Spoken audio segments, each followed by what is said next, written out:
너무너무 은혜가 넘칩니다. 우리의 마음과 이 성전을 가득 채우는 것 같습니다. 감사드립니다. 지난 주일에 새 사람을 입었으니 라고 설교 제목을 정하고 성도, 하나님 자녀가 된 삶이 무엇이고 거기에 걸맞는 삶을 어떻게 정의해야 하겠는가 말씀을 나눴습니다. 우선 우리의 아이덴티티, 자아를 바로 정립하자라고 하면서 우리는 하나님의 계획과 선택과 은혜로 말미암아 이제는 지나갈 세상에, 살다가 갈 세상에 이후로는 어떻게 되는 건지 모르는 존재가 아니라 예수 그리스도의 사건으로 말미암아 영원한 나라, 천국인으로 소망을 안고 살며 이 세상을 그런 자아의식으로 살아야 한다라고 정리했습니다. 그러면 그 하나님의 자녀된 자아의식이 있으면 그 자아에 걸맞는 삶을 꾸려나가야 하는 것이다 라고 했습니다. 즉 위로 부름을 받았으면 위의 것을 찾는 삶을 잘 개발하며 살아야 하는 것이라고 하는 말을, 그러므로 너희가 그리스도와 함께 다시 살리심을 받았으면 위의 것을 찾으라. 거기는 그리스도께서 하나님 우편에 앉아 계시느니라. 위의 것을 생각하고 땅의 것을 생각지 말라라고 그랬습니다. 그러면 세상으로 옛사람, 옛 모습으로 자꾸 돌아갈 경향이 있는 우리에게 어떤 노력이 필요한 것인가도 가르치는데 7절과 8절에 너희도 전에 그 가운데에 살 때에는 그 가운데서 행하였으나 이제는 너희가 이 모든 것을 벗어버리라. 곧 분과 악의와 회방과 너희 입에 부끄러운 말이라. 너희가 서로 거짓말을 말라 옛사람과 그 행위를 벗어버리고 라고 그랬습니다. 우리의 옛 모습, 옛 습관, 우리의 새로운 아이덴티티에 벗어난 모습들은 자꾸 벗어버리는 삶을 노력해야만 하나님의 은혜를 누리며 사는 것이라고 말씀 나눴습니다. 이 모든 노력은 그리스도인이, 즉 예수를 따르는 자라고 하는 말이 그리스도인이라고 그랬죠. 예수 그리스도를 닮은 사람들이라고 하는 말을 크리스찬이라고 그랬습니다. 내가 예수를 더욱 닮는 거룩한 삶을 노력해서 성화, 변화되어가는 삶을 체험하고 살아갈 때 그 삶은 보람되고 행복하고 하나님이 기뻐하시고 자랑스럽게 여기시고 축복하시고 축복, 천국의 전령의 삶으로 쓰시는 거라고 했습니다. 근데 오늘 설교도 새 사람을 입었으니 라고 같이 지었습니다. 왜 그랬나? 사도 바울이 좀 더 할 말이 있다고 하는 겁니다. 같은 제목으로 지난주는 하나님과 나 사이의 건강관계, 하나님과 나 사이의 화목관계, 하나님이 기뻐하시고 자랑스러워하시는 삶의 비결이라고 한다면 오늘은 바울이 이어서 한 말이 인간관계상, 공동체를 이루는 가운데의 삶, 새 사람을 입었으니 새 사람이 된 증거가 거기서의 성화, 예수를 따르는 삶, 예수 닮는 삶이 무엇인가를 잘 가르쳐주는 내용입니다. 지난 화요일부터 인도자들이 주신 말씀 바탕으로 줄곧 반복한 기도 제목이 우리 새벽 예배 때마다 있었습니다. 하나님의 뜻이라고 저는 믿었습니다. 감람나무와 같은 교회 되자, 열매 맺는 교회 되자라는 표어에 이미 교회 관상, 신앙 관상 많은 말을 했지만 이것도 잘해라라고 하는 하나님의 음성을 듣는 듯한 기도 제목이 사랑 충만한 교회가 되자, 은혜 충만한 교회가 되자라고 일주일 내내 함께 기도했습니다. 교회는 여러분, 많은 좋은 열매 맺는 것 중요하지만, 그리고 다 필요하지만 뭐니 해도 교회는 사랑의 열매가 많이 필요하고 중요합니다. 은혜의 열매가 많이 보여져야 합니다. 교회가 기쁘고 견고케 세워지고 모두가 교회 생활하면서 교회의 한 식구가 되면서 거기서 하나님의 사랑, 하나님의 은혜를 모두 같이 체험하여야 되는 겁니다. 시편 133편은 형제가 연합하여 동거함이 어찌 그리 선하고 아름다운고, 그리고 서로가 서로 돕고 서로 품고 은혜와 사랑을 함께 나누는 공동체가 됐을 때 거기서 여호와께서 복을 명하셨나니 곧 영생이로다라고 그랬습니다. 이게 무슨 말인가 하면 영생과 복된 삶을 이루기 위해 성도가 각각 하나님의 은혜에 합당한 예배와 말씀과 기도의 삶을 노력해야 하는 것은 맞는데 하나님은 공동체 생활 속에서 내가 받은 은혜와 하나님의 사랑을 서로와 후히 나누는 삶이 됐을 때 거기서 하나님의 사랑과 은혜를 더욱 풍성히 누리게 되는 거라고 하는 말입니다. 거기가 뭐냐? 하나님이 더욱 풍성히 축복으로 하실 거기가 어떤 곳인가에 대해서 오늘 새 사람을 입었으니 투라고 하는 제목으로 배워보고자 합니다. 첫째는 하나님이 찾으시고 축복하시는 거기는 사랑이 있는 곳입니다. 12절. 그러므로 너희는 하나님의 택하신 거룩하고 사랑하신 자처럼 긍휼과 자비와 겸손과 온유와 오래 참음을 옷 입고 누가 네게 혐의가 있거든 서로 용납하여 피차 용서하되 주께서 너희를 용서하신 것과 같이 너희도 그리하고 이 모든 것 위에 사랑을 더하라. 이는 온전하게 매는 띠니라 라고 그랬습니다. 사랑이 있는 곳에서 하나님은 거기에 축복을 하심을 우리가 경험하게 되어 있는 거라는 말입니다. 요한 1서 4장에는 이런 말씀이 있어요. 사랑하는 자들아 하나님이 이같이 우리를 사랑하셨은즉 우리도 서로 사랑하는 것이 마땅하도다. 어느 때나 하나님을 본 사람이 없으되 만일 우리가 서로 사랑하면 하나님이 우리 안에 거하시고 그의 사랑이 우리 안에 온전히 이루느니라. 여러 가지를 믿음의 공동체의 삶 속에서 열매 맺으라고 권면하죠. 이게 다 새 사람 입은 자다운 삶입니다. 하나님의 택하신 거룩하고 사랑하신 자처럼이라고 했습니다. 여러분, 거룩은 우리 모두가 평생 노력하여야 합니다. 하나님의 사랑은 행복과 승리의 삶의 필수 조건입니다. 근데 하나님이 정의하시는 거룩이 무엇인가 알아야 합니다. 예수님은 나더러 주여 주여 하는 자들이 거룩이 아니다라고 가르치셨습니다. 오히려 하나님 아버지의 뜻대로 행하는 자라야 한다고 가르치셨습니다. 그러면 예배자로서 가장 모범적이고 헌금 생활, 교회의 일들을 혼자 도맡아서 뺑글뺑글 돌아가며 모범적으로 잘하면 되는 것인가? 물론 이것이 하나님의 뜻이 되는 것은 맞죠. 그러나 that's not all. 좀 더 할 말이 있다고 하는 겁니다. 좀 더 잘해야 할 일이 있다고 하는 말입니다. 그게 뭐냐? 사랑이라고 하는 겁니다. 보세요. 마태복음 5장 23절에는 너희가 예배를 열심히 드리며 하나님 앞에 예물을 드릴 때 그거 고마운데 그것도 잘 해야 하는 건데 거기서 즉 예배 중에 하나님 앞에 헌신하는 삶 도중에 내 형제에게 원망을 들을 만한 일이 있는 줄 생각나거든.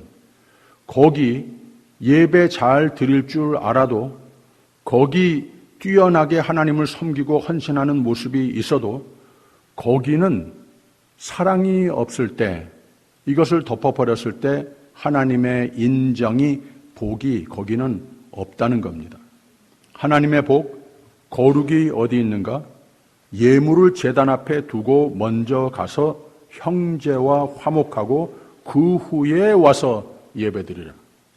이게 무슨 말입니까?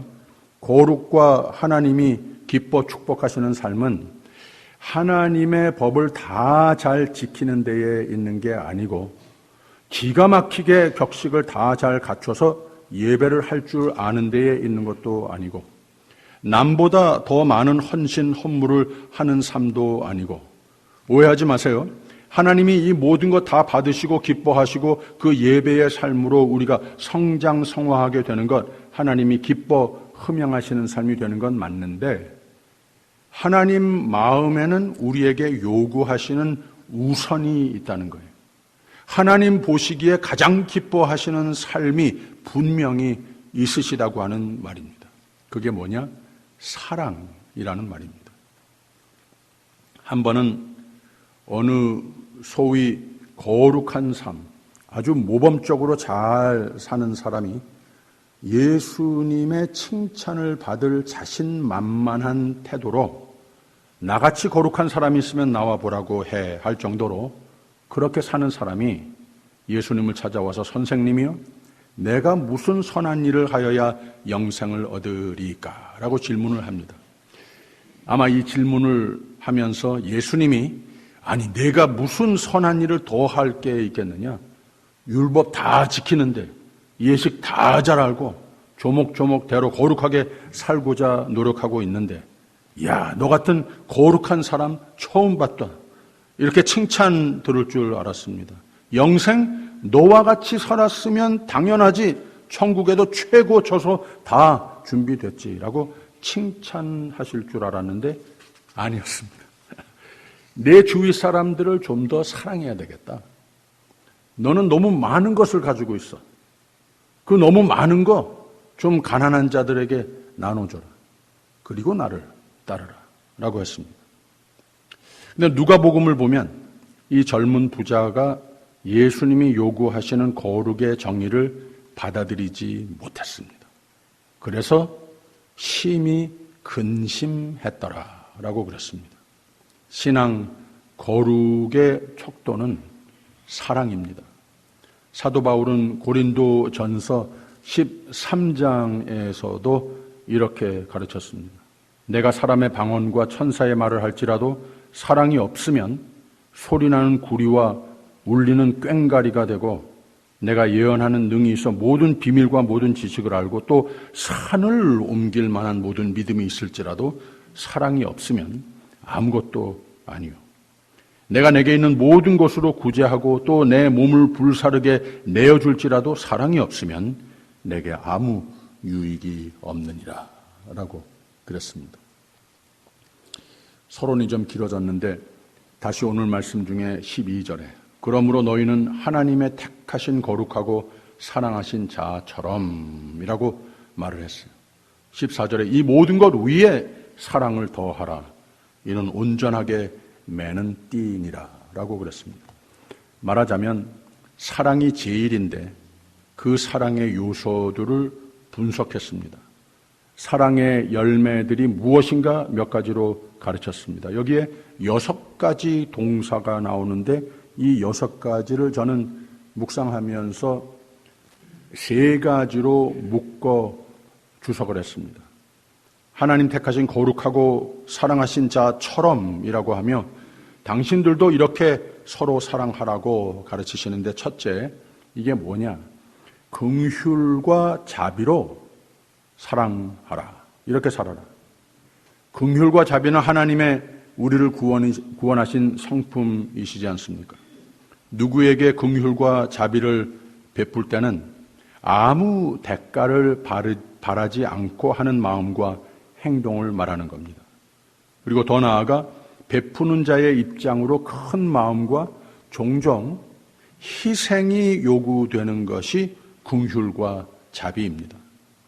이것이 예수 그리스도의 십자가의 의미이고 성경 속의 인물들 중에 이런 성품을 지닌 요셉이나 다윗이나 오늘 시온 성가대가 찬양한 것과 같이 배단이 마리아의 삶과 선택을 통하여서 또 교회사의 근대 교회사의 테레사 수녀와 같은 사람들, 나 가진 것, 나 된 것, 이것을 하나님의 은혜에 합당한 은혜의 공구로 쓰임을 받고자 노상 기회를 찾아 사는 삶.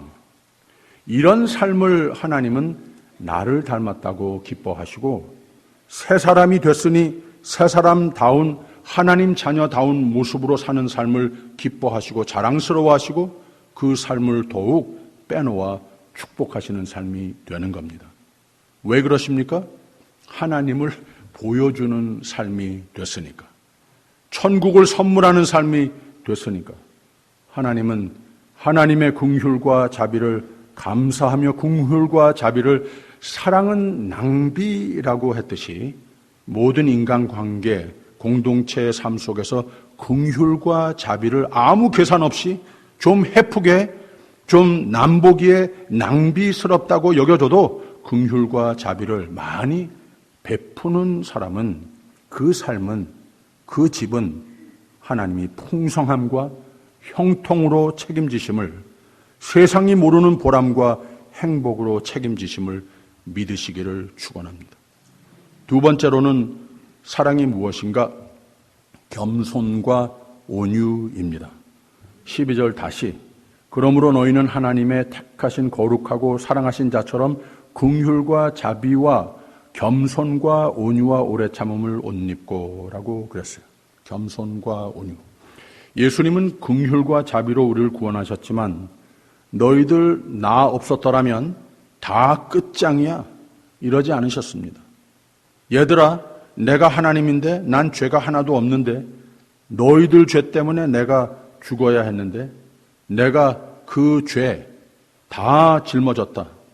너희가 죽어야 했는데 내가 대신 죽는다.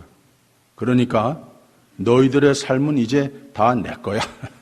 이러지 않으셨어요. 너희들은 이제 평생 내 종이 된 거야. 너희들은 평생 이제는 종살이야. 이러지 않으셨습니다. 예수님은 죄 사하시고 자신의 생명을 바꾸어 우리에게 생명 주셨고, 그러시면서 누누이 하신 말씀이 나는 섬기려 왔지 섬김을 받으려 온 것이 아니라 가르치시고, 또 수고하고 무거운 짐진 자들아 나는 마음이 온유하고 겸손하니 하시면서 나의 멍에를 메고 내게 배우라. 그러면 너희 마음에 쉼을 얻으리니. 이게 무슨 말인가 하면, 이게 무슨 초대인가 하면, 멍에가 어떻게 생겼습니까? 이 두 소가 나란히 서서 함께 짊어지고 가는 게 이 Y형의 멍에 아니겠습니까? 예수님이 수고하고 무거운 짐진 자들아 다 내게로 오라 하시면서 내 멍에를 메라 하는 것이 좀 반어적으로 들릴 수도 있는데, 이게 무슨 말씀인가 하면, 너무나도 우리가 수고하고 지기 힘든 짐을 지고 사는 모습이 안타까우셨다고 하는 거예요. 그리고 내 멍에를 메라고 하셨어요. 이게 무슨 말인가 하면, 내가 그거 다 지어줄게. 내 옆에 와서 그저 믿음으로 나란히 섰기만 해라. 그 무거운 짐들 다 내려놔라. 내가 다 지어주마. 이 초대를 하신 거라고 하는 거예요. 그래서 다 내게로 오라고 하는 겁니다. 그래서 예수께로 나오면 거기 죄사함이 있고, 거기 생명이 있고, 거기 삶의 무거운 짐들이 쉽고 가벼운 짐들로 바뀌어지는 생명의 삶이 되는 거라고 하는 말입니다. 이게 다 왜 가능한가? 예수님이 섬기려 오신 분이시고, 그렇게 사셨고, 예수님의 마음은 온유하고 겸손하셨기 때문에 우리에게는 해라, 가져와라, 이런 거 아무것도 없이 오직 믿음으로 주께로, 이 믿음밖에 드릴 것 없는데 그거 가지고 주께로 나왔을 때 주시는 생명의 삶을 우리가 누린다고 하는 말입니다. 할렐루야. 여기서 예수님의 지상생애는 오직 섬김, 오직 겸손, 오직 온유로 끝났습니다. 근데 끝났습니까? 아니에요. 빌립보서 2장의 말씀의 내용을 보면 이렇게 예수께서 어떤 분이시고 우리가 어떻게 살아야 할 것인가 잘 가르쳐주는 대목이 있습니다. 너희 안에 이 마음을 품으라. 곧 그리스도 예수의 마음이니 했는데, 아무 일에든지 다른 사람들을 낮추보고 나를 높이려고 하는 이런 거 하지 말고 각각 자기 일을 돌아볼 뿐더러 또 각각 다른 사람들의 일을 돌아보아 나의 기쁨을 충만케 하라라고 그랬어요. 그는 근본 하나님의 본체시나 하나님의 동등됨을 취할 것으로 여기지 아니하시고 오히려 자기를 비워 종의 형체를 가져 사람들과 같이 되었고 사람들의 모양으로 나타나셨으며 자기를 낮추시고 죽기까지 복종하셨으니 곧 십자가에 죽으심이라 라고 그랬어요. 이렇게 해서 끝났습니까? 아니에요. 아니에요. 9절에 있는 말씀이 이러므로 하나님이 그를 지극히 높여 모든 이름 위에 뛰어난 이름을 주사 하늘에 있는 자들과 땅에 있는 자들과 땅 아래에 있는 자들로 모든 무릎을 예수의 이름에 꿇게 하고 라고 그랬습니다. 이게 오직 섬김, 오직 겸손, 오직 온유의 예수님의 믿음과 삶의 신조의 결국이었습니다. 제가 늘 말씀드리는 바 예수님께서는 우리에게 천국을 가르쳐 주셨고 천국을 선물하신 분이십니다. 그러나 예수님의 지상 생애를 통하여서 이 믿는 사람들이 어떻게 살아야 할 것인가 모델링도 하신 예수님이라고 하지 않았습니까? 우리도 오직 섬김, 오직 겸손, 오직 온유의 삶, 예수를 닮는 삶이 됐을 때 이 세상 사는 가운데 많은 사람들이 볼 때에 왜 꼭 저렇게 살아야 하는가 이런 말을 종종 들어야 할런지는 몰라도 그 삶은 하나님께서 또 많은 사람들도 결국은 높여주는 삶이 된다는 거예요. 그리고 힘들게 사는 것 같이 보여져도 사실 그 마음속에는 천국이 이미 있는 것 아닙니까? 섬김의 자세, 겸손과 온유의 마음, 참으로 확실한 행복과 형통을 위한 진리의 말씀입니다. 어제 새벽 예배 때 잠언서 25장을 보면서 깨달은 바 말씀을 잠깐 나눕니다. 온유와 겸손의 삶을 강요하며 교만과 높아지려는 삶의 해로움을 경고하는 말씀이었어요. 그래서 우리가 잘해야 되는 것도 있고 이 인간의 본능으로서 나 자신을 항상 내 자신 중심으로 나 자신을 높이려고 하는 것, 섬김을 하려고 하는 것보다는 받으려고 하는 이런 경향이 있는 본능이 있는 우리가 늘 조심하여야 하는 몇 가지를 가르쳐 줬어요. 참소하지 말라. 이게 무슨 말인가 하면 남을 험담하는 거 하지 말라는 거예요. 이 공동체 생활 속에서 우리가 지혜롭게 살아야 할 것들을 잘 가르쳐 주는 가운데에 이런 우스갯소리도 있지 않습니까? 둘이 마주 앉아서 제3자에 대해서 험담을 하면 스트레스가 풀린답니다. 좀 속이 시원해지는. 근데 문제가 뭔가 하면 그냥 웃을 일만이 아니라 사탄이 그 본능을 쓴다고 하는 거예요. 공동체는 가정이나 이웃이나 교회나 믿는 사람이 모인 곳을 천국을 만들어 가야 하겠는데 험담은 제어해야지 천국이 돼야 할 곳을 지옥으로 만듭니다. 말 조심해야 합니다. 다툼도 매우 파괴적입니다. 우리 모두는 나와 함께 공동체를 이룬 모두에게 선한 말, 격려의 말, 세워주는 말, 내가 분명히 맞아도 좀 져주는 말, 이런 마치 하나님 입에서 나오시는 말 같은 노력을 할 때 우리가 함께 이룬 집, 가정과 교회와 모든 공동체의 삶이 원만하고 평화스러운 곳이 되는 겁니다. 그리고 또 이어서 말한 것이 하나님의 사람은 누구와 함께 하든 어디를 가든 어떤 모임이든 내가 거기에 들어설 때에 한 잔의 시원한 물과 같이 이런 존재가 되어야 하는 것이다. 내가 어디 들어서게 되면은 저 사람 왔으니까 됐다. 잘 왔다. 이래야지. 이게 잘 나가다가 저 사람이 들어섰으니 이제 큰일 났다. 이렇게 일컬음을 받는 사람이 돼서는 안 된다고 하는 거죠. 그래서 선한 말, 격려의 프레젠스, 이런 시원한 물과 같은 말과 행동을 할 줄 아는 습관은 좋은 것인데, 그러나 이것도 조심해야 돼요. 교회가 은혜의 곳이니까, 사랑의 곳이니까 분명한 악이 있는데 이것을 그냥 덮어버리는, 이거는 책임 있는 사랑과 은혜가 아닙니다. 이런 것이 보여졌을 때에 악의 의도로서의 말, 행동이 보여졌을 때에 그냥 내버려두면 그 공동체를 흙탕물로 만들어버리기 때문에 이것을 우리는 용납 안 하는, 맞서는, 퇴치하여야 하는 이런 처세도 중요하다고 하는 거죠. 공동체의 일원이 된 목적은 내가 이 공동체를 위해 여기 와 있는 것이다. 이 마인드셋도 중요하다고 하는 겁니다. 교회가 됐던 어디가 됐던 내가 거기에 가서 여기에 왔으니 이 공동체로 하여금 내가 얻을 것이 무엇인가 늘 신경을 쓰다 보면은 노상불만스럽습니다.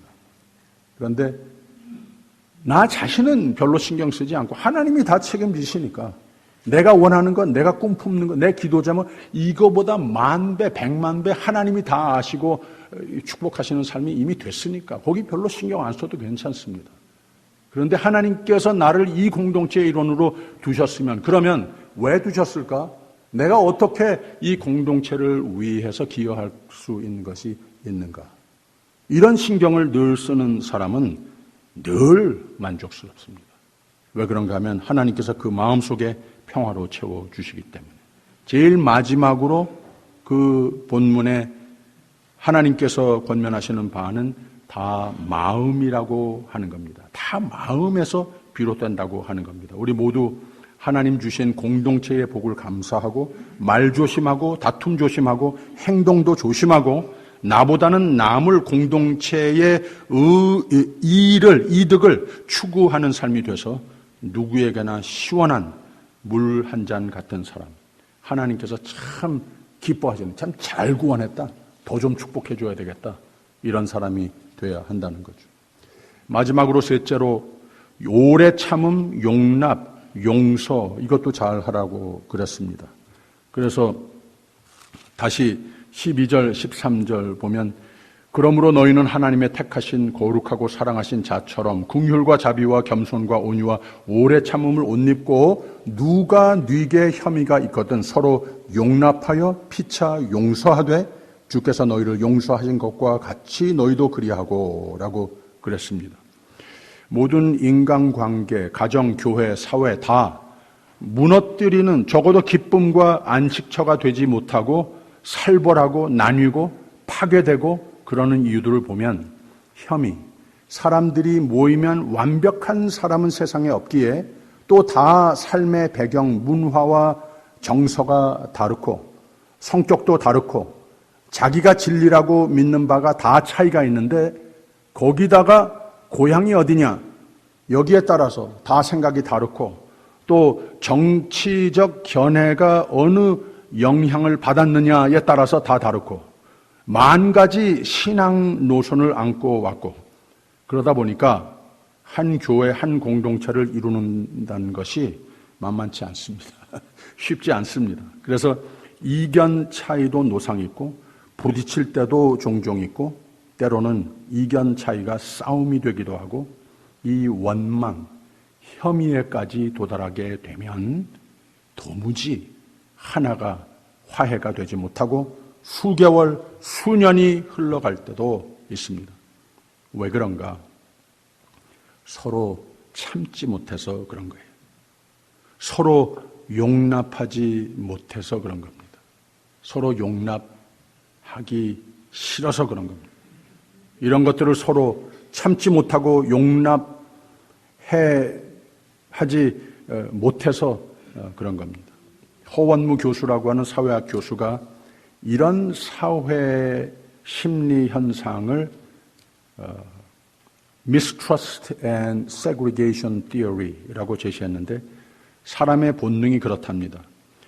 나와 다르다라고 여겨지면 다른 대로 서로 이해하고 인내와 용납으로 조화를 이루는 새로운 문화, 공동체를 이루자라고 하는 생각은 하지 못하고 나와 다르다라고 여겨지잖아요. 그러면 저 사람 나의 신뢰 대상이 못 된다라고 단정을 한답니다. 그 다음에는 갈라서서 서로와 서로 사이에 담을 쌓는 인간 사회의 심리적 현상이 있다고 하는 겁니다. 바로 그런 이유로 나라가 갈라지고 세월이 가도 도무지 다시 하나가 되지 못하고 정치 세계도 그런 것 많고 안 그래야 되는데 교회마저도 이런 현상이 있는 거라고 하는 말입니다. 여러분, 교회가 참으로 우리에게 복되기 위해서도 또 복음의 등대 역할을 잘해달라고 하나님께서 부탁하시는 바, 이 교회 아니겠습니까? 여러분, 교회에서는 그러지 마십시오. 제발 교회에서 그런 거 하지 마십시오. 만약에 그런 거 했으면 회개하십시오. 교회는 천국의 예표, 누구에게나 사회에서는 하나가 못돼도 교회는 서로 다 하나님을 아버지라고 부르는 우리 모두가 모여 있지 않습니까? 그러면 때로 혐의가 있을 때도 있지만 그래도 한 식구라는 거예요. 하나님이 내 아버지라고 그랬고 저 사람도 내 아버지라고 그랬으면 좋건 싫건 우리 한 식구입니다. 예, 형제가 된 거예요. 다 내 형제, 다 내 자매, 내 부모, 내 자녀라고 하는 말입니다. 그러니까 서로 오래 참으시기를 부탁드립니다. 서로 좀 더 너그럽게 있는 모습 그대로 용납해 주시기를 부탁드립니다. 서로 용서 많이 하세요. 목사님, 저 인간이 나한테 어떻게 이런 말 생각이 확 들죠. 그러나 전 몰라요. 정말 잘 몰라요. 근데 제가 확실히 아는 게 있습니다. 내가 나 자신은 알지 않습니까? 근데도 하나님 나 용서하시지 않았습니까? 저 사람이 내가 하나님 앞에 죄인 됐던 것보다 저 사람이 내게 원망 산 것, 죄진 것, 피해 입힌 것, 이런 것들이 그렇게 오래오래 용서 못할 만큼 내가 하나님 앞에 내가 다 아는데 내 죄보다 더 큽니까? 하나님이 나를, 내 죄를 놀라운 은혜로 오래 참음으로 용서하심으로 용납하셨으면 내가 누구 죄 한 번 덮어주고 용서하는 게 그게 더 힘든 일입니까? 이거 우리가 해야죠. 쉽지는 않지만 해야 하는 겁니다. 용서는 좀 해프게 해도 괜찮습니다. 겸손과 온유는 죽도록 그것만 해도 남이 바보라고 안 그럽니다. 오히려 그런 사람 존경합니다. 긍휼과 자비로 살면 사람들에게 희망을 선물하는 삶이 되는 겁니다. 저런 사람이 있는 거 보면 과연 하나님이 계시나 보다. 은혜가 흐르는 삶이 됩니다. 이렇게 살면 어떻게 되는가? 14절에 이 모든 것 위에 사랑을 더하라. 이는 온전하게 매는 띠니라. 내 삶이 진정한 하나님 사랑을 담는 사랑의 소유자의 삶이 되고 내가 포함된 교회와 가정 어디서든 갈라놓으려고 하는 미움과 증오가 많고 담을 쌓는 세력이 세상에 많아도 나의 삶, 사랑을 고집하는 나의 삶 때문에 이는 온전하게 매는 띠니라. 하나님이 기뻐하시고 나 때문에 그 공동체는 건강과 행복, 모든 이에게 참 안식처, 쉼터가 되는 영예를 누리게 된다고 하는 말입니다. 그러면 또 어떻게 되는가? 15절. 그리스도의 평강이 너희 마음을 주정하게 하라. 평강을 위하여 너희가 한 몸으로 부르심을 받았나니 또한 너희는 감사하는 자가 되라. 예수 그리스도의 평강이 우리의 마음과 삶을 주장하시고 또 내가 일원이 된 교회와 가정과 모든 공동체는 거기에 하나님의 평강이 넘치고 모두가 여기가 좋구나 하면서 모두가 감사하는 곳, 찬송이 있는 곳으로 하나님은 두 손 들어 축복하신다고 하는 말이에요. 저 교회 표와 우리의 기도 제목이자 하나님 꿈이신데 사랑과 은혜의 열매가 풍성히 맺혀지는 한 해가 되기 위해 우리 모두는 하나님의 택하신 거룩하고 사랑하신 자처럼 하나님께 감사하고 서로를 감사하고 서로를 섬김과 겸손과 오래 참음으로 무엇보다도 사랑을 많이 앞세우는 교회가 되시기를 사랑이신 예수 그리스도 이름으로 축원드립니다. 기도하겠습니다.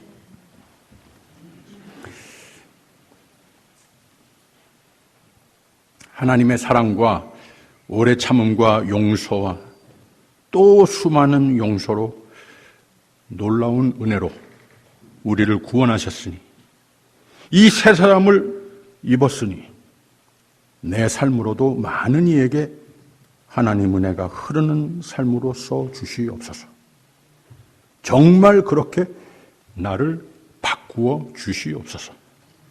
예수님 이름으로 기도합니다. 아멘.